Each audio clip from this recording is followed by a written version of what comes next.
magta-transform kayo or even spiritually. May ilang changes sa inyong mga opinion, pananaw, paniniwala.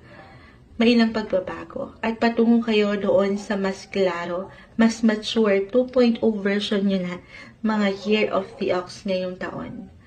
May magandang movement. Ito, dito na tayo when it comes to travel. Maring may pag-travel ang ilan sa inyo this year. Okay. Okay. Para sa ilan, ito, why I'm getting a message po na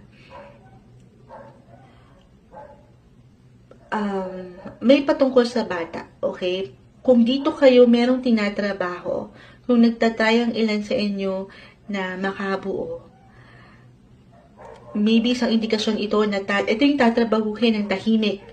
I mean, hindi nyo muna ipapamalita para iwas kayo sa stress, di ba, sa ilang negativity.